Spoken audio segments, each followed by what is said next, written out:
What's up, everybody? It's Henry from Conoly Coaster Designs coming at you with another Dorney Park Project 2024 update. And this is going to be a construction update because there are some things that have changed at the construction site and a few things that I noticed along with my fiance that they're quite interesting. And what I want to say before we get into those things is we need to take it with a grain of salt, and we need to kind of think objectively because there is some other work going on in this section of the park, specifically in the asylum building. So the things I noticed that we saw may not necessarily be for Project 2024. It could be for the asylum building. We will get to that, and I will point out why I think some of it is for the asylum building and some new construction going on in there. Maybe they're renovating it, fixing it up, and why I think some of this might be for Project 2024.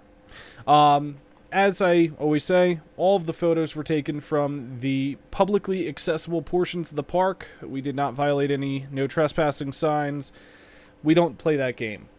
We try to get all of our stuff as easily as possible, but of course while following all park rules. Now, before we get into the update, one thing I wanted to talk about is I've been really digging hard and trying to figure out why we have not seen a major amount of construction happening. And looking into past B&M projects, past construction projects for roller coasters in general, here's what I can kind of say and figure out. The Soft Dig Company is a utility marker. Now, they've mapped out all the utilities in this area. One thing that I didn't think of, and it took talking to a friend and kind of working through this, and this friend has a lot more knowledge with construction and engineering than I do. One thing that I have not thought about with this project, this is going to be a Bollinger and Mabillard dive coaster. It will have the sand-filled track. This will be the heaviest coaster that has been on this portion of land ever. Laser did not weigh nearly as much as what this will weigh. Stinger did not nearly weigh as much as this thing will weigh. This will be a very heavy ride. And this is also a part of the park that is in the 100-year flood plan. The land around there has flooded in the past. So with all that being said, I have a feeling that what we've been waiting on is engineers to analyze the ground, the soil, where the bedrock is, all of that type of stuff, and determine depth of footers needed, whether the footers would be able to sustain the weight of the ride and the ground would be able to sustain the weight of the ride. Again, this is going to be a B&M Narrow Dive, but this is going to be a sand-filled track and a heavier ride. So, of course, you got to make sure nothing's going to move. Nothing's going to settle on them, bend track, and cause any major structural damage to this roller coaster and or impact the structural integrity of the ride. So I have a feeling we've been waiting on that to happen, and that's why we have been not seeing all that much change within this site. Now, I have another feeling, just based upon other construction projects of B&M's and some other information that I've been able to gather on previous construction projects with B&M's, we will probably start to see more construction happening within the next month to 2 months. And I wouldn't be surprised if by August we were starting to see some sort of vertical construction on this ride. They are intending to open this with the park next year. And when I say open it with the park, we're probably talking a Memorial Day opening somewhere around there. Maybe a week before, week after, the week of, who knows. But they have to start vertical construction quickly, just in case we get a Pennsylvania winter, which we didn't get last winter. But if we got it this winter, it could help, hinder the progress on getting this ride open by Memorial Day. So let's dive into the updates here. And I'll get back to you after we're done looking at this. So at the beginning of this entire series, with construction update number 1, when everybody was just so excited in the enthusiast community because we were actually seeing excavations on this next coaster for Dorney, I mistakenly told everyone that the excavations we were seeing were for the 2 circled footers that you see up on screen. This is the shot that I used in that first video. And this was before I knew that the planters were being removed. This was before I knew that Rita's was being demolished. This is before I realized that they were extending the fence line.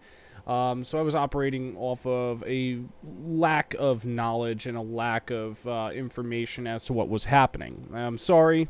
I told a bunch of you that I was confident it was these 2 footers, and I was 100% wrong. Now, I do not at all believe I was wrong about these being excavations for footers, just that it was excavations for 2 other footers. And those 2 footers are what you're seeing on screen.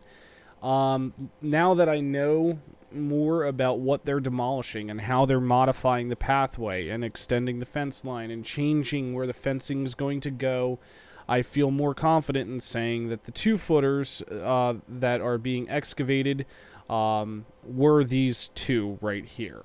And again, I'm 100% confident that they are excavations for footers. And as I'm going to show you in a minute here, if you go to the park, you're going to want to tell me that I'm crazy or that I'm wrong, because they are currently covered up with the soil that was taken out of them. But credit to my fiance, she came up with a very plausible reason, and I believe I remember even hearing about this through watching many documentaries as to why they are all currently covered up. I'm talking about all the excavations that we had seen that I had matched up and believe are footers, including the ones that are on the service road. I'm not going to change my predictions on what ones those are. They are currently all filled in, and it makes sense why, and we're going to get to that in a second here.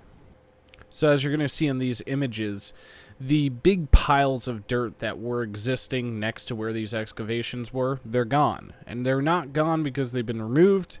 They're gone because they have actually been backfilled into the existing excavations that we were seeing at the park. And at first I was sitting there and I'm going, okay, I guess I'm going to have to make that video saying, hey guys, I was wrong. I am sorry. But again, my fiance, she said something that I actually, as I thought about it more, I sort of kind of remembered from previous documentaries I had watched, not just on roller coaster construction, but construction in general, and some of the things that they will do to protect excavations if they don't plan on working in them for an extended period of time. And so what I think is happening here is, and I agree 100% with what my fiance Amanda said, what I think is happening here and what we're seeing here is them just filling in those excavations to keep them from filling up with water, to keep from any contaminants getting down into the dirt layer. And by contaminants, I mean like additional water making the dirt layer more structurally unsound and things like that. I don't think we're actually seeing them just backfill this and then, you know, tamp it down and roll that down to surface level. And that is a good sign here.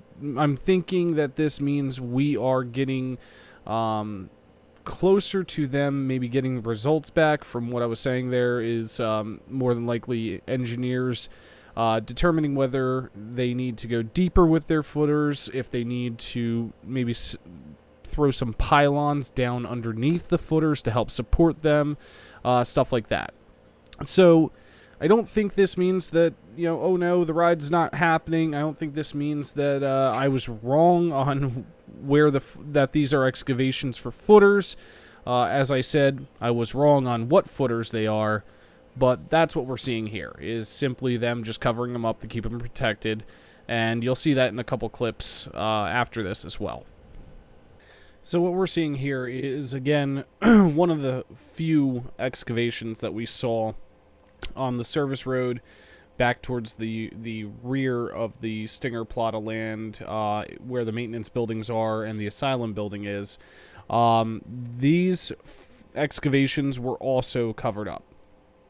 So on top of what we were saying about this being to help keep them from possibly filling with water, I also suspect this is so that way equipment can safely move and operate back here without, possibly getting stuck in one of these excavations.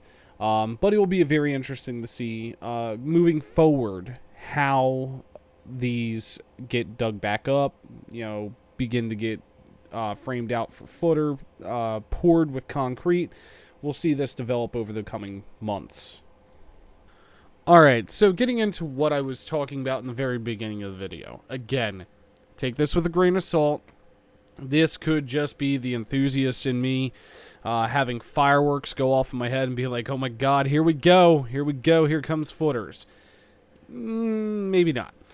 But anybody that's visited the park, walked past the former Stinger plot of land, past the flying scooters, everybody knows there's a bathroom back there. And if you round around the bathroom, past the queue line for the asylum haunt, past the asylum building, and follow that pathway back, it dead ends at a fence. Again, this is all public areas. You can access them. There are no trespassing signs, things like that. As we came around the corner, we saw these stacks of palletized wood. And some of it looks to be finished plywood, sanded surface plywood, I would say. Some of it's 2x4s. Behind it is some larger 2x4s and larger lengths of wood. Again, this may not be for footers. This may not be for Project 2024. This could very well be for what's going on in the asylum building. Because we know there's work going on in the asylum building. Because if you ride the Zephyr train right now, and as you go around it, you will see a cargo trailer that is parked right next to the back of the asylum building. The door to the asylum building is wide open, and in fact, there was an F-150 and a random dude back there, who, as I was taking one of the shots you'll see a little bit later, the close-up shots of some of the wood that's actually in that fenced-in area where the asylum building and the maintenance buildings exist, or let me rephrase that, the storage sheds exist. He smiled and waved at me. I did not get him on camera, but obviously he probably thought it was very weird, a random person taking a photo of a stack of wood. These could very well be for building the formations that the footers will be poured in. If you look at some other footers that have been poured in roller coasters in the past, and it doesn't have to be a B&M coaster, we're talking about construction work and how you form a concrete footer. They do use 2x4s. They do use plywood. They also use other various things like steel reinforcement and steel bracing to help shore it up.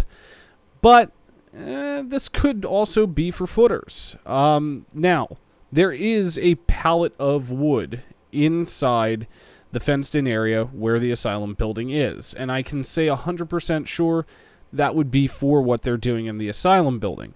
But you have these, looks to be 3 or 4 different pallets of wood that are sitting outside the asylum building. Now, yes, they are staged close to the asylum building.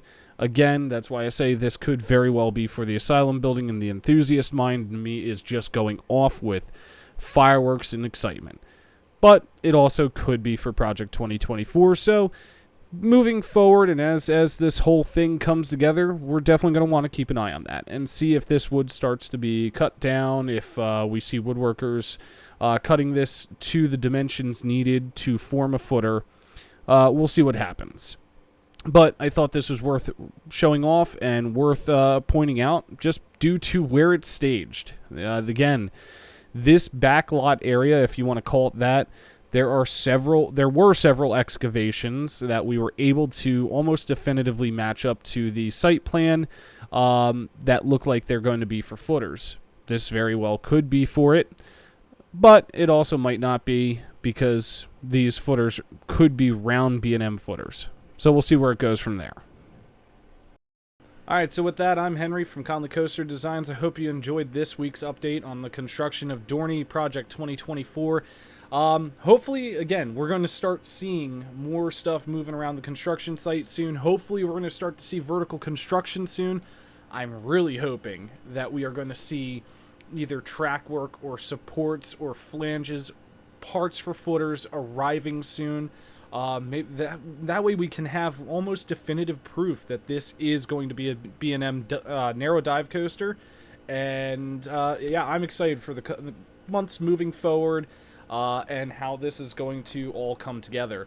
As always, stay safe, love each other. You see me at the park, come by and say hi. I'm an outgoing person, and it's kind of humbling the amount of people that have already said that this update's helping show their friends what's going on. It's kind of cool for me. So thank you for all that are watching, that are following along. Like, comment, and subscribe, because it will help me out big time. Have a good one.